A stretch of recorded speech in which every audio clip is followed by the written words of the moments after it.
Baiklah, Assalamualaikum warahmatullahi wabarakatuh. Perkenalkan, nama saya Rahma Aulia dari kelas B dengan NIM 240608 501027.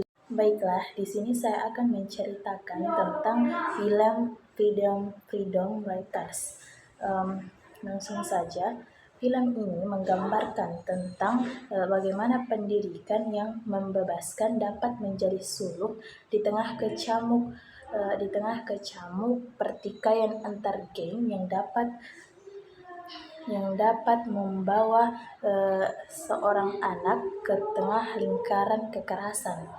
Film yang disutradarai oleh Richard ini dan diperankan oleh aktor Hilary Swank yang berperan sebagai peran utama dan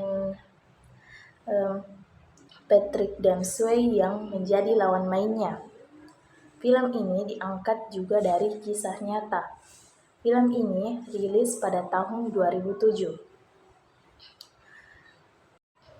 Cerita dalam film Freedom Writers ini berpusat pada pengalaman hidup Erin Gruwell sebagai seorang guru dan murid-muridnya di SMA Woodrow Wilson, Long Beach, Amerika Serikat pada tahun 1990-an.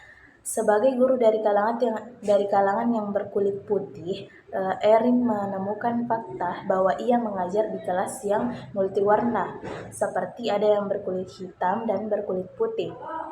Di sisi lain, SMA Woodrow Wilson di kala itu berada pada daerah yang mengalami kekerasan geng dan ketegangan rasial.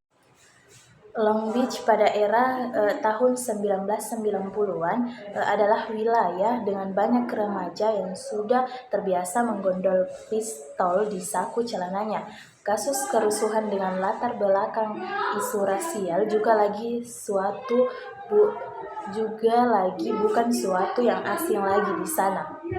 Pada satu hari, Erin Gruwell hadir di SMA Woodrow Wilson sebagai seorang guru baru untuk pelajaran bahasa dan sastra, lebih tepatnya yaitu mengajar bahasa Inggris. Dalam menjalani debut mengajar, sang guru muda itu, yaitu Erin, semula memasuki kelas dengan semangat yang bergelora sebagai seorang guru bahasa Inggris. Erin segera menyadari bahwa tugas barunya bukan hal yang gampang saat melihat anak-anak begal sekaligus gemar gelut menjejali bangku. Sebelum itu, akibat penerapan kebijakan interaksi, SMA Woodrow Wilson harus menerima murid yang berasal dari beragam latar belakang, terutama dengan perbedaan warna kulit. Kebijakan baru itu terdengar manis. Pasalnya, murid dari berbagai ras memiliki kesempatan yang sama untuk menempuh pendidikan di sekolah Woodrow Wilson. Namun, ketegangan rasial di Long Beach menjadikan kebijakan itu bumerang bagi SMA Woodrow Wilson. Woodrow Wilson harus terlempar dari jajaran sekolah favorit. Munculnya banyak perkelahian yang terjadi antar murid akibat perbedaan ras membuat para guru kehilangan semangat untuk mengajar. Di tengah situasi seperti ini, Erin harus mengawali karirnya sebagai seorang guru. Guru yang biasa dipanggil dengan Mr. G itu diberi tugas oleh kepala sekolah SMA Woodrow Wilson untuk mengajar murid-murid dari angkatan baru.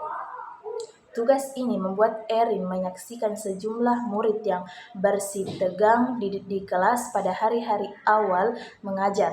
Bahkan saat memasuki kelas di hari pertama, ia sudah melihat pertikaian antara murid yang bernama Jamal dan Andre. Salah satu siswanya yang bernama Tito membuat sebuah gambar yang mengilustrasikan Jamal dengan mulut besar dan bibir tebal. Gambar itu menjadi sebuah simbol kebencian dari Tito kepada Jamal yang berdarah Latin Amerika. Tito yang berdarah Latin Amerika, sedangkan Jamal yang berdarah Afrika. Usai melihat gambar itu, Erin menyadari bahwa siswa bahwa mayoritas muridnya menyimpan kebencian antara satu sama lain dan menyimpan kecurigaan. Rentetan peristiwa yang terjadi di kelas tentunya membuat Erin sedikit tertekan, namun itu tidak memadamkan api semangatnya untuk mencari metode pengajaran yang tepat untuk diajarkan kepada murid-muridnya. Ia pun rela untuk menjalankan dua pekerjaan sekaligus. Demi memenuhi kebutuhan buku baru untuk muridnya. Erin melakukan upaya itu di tengah minimnya bantuan dari sekolah. Jenis buku yang dipilih oleh Erin berkaitan erat dengan isu rasialisme dan diskriminasi, seperti The Diary of Anne Frank. Strategi ini dilakukan Erin agar dapat meluluhkan hati para muridnya yang berada di kelas.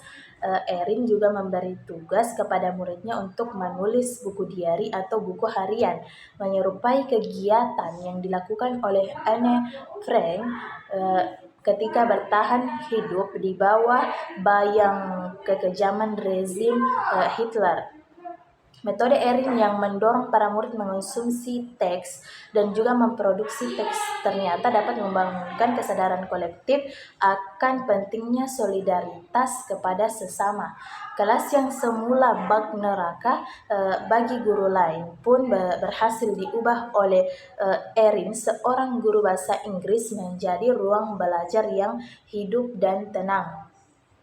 Baiklah, mungkin hanya itu yang dapat saya review dari film Freedom Writers ini. Lebih dan kurangnya mohon dimaafkan. Wassalamualaikum warahmatullahi wabarakatuh.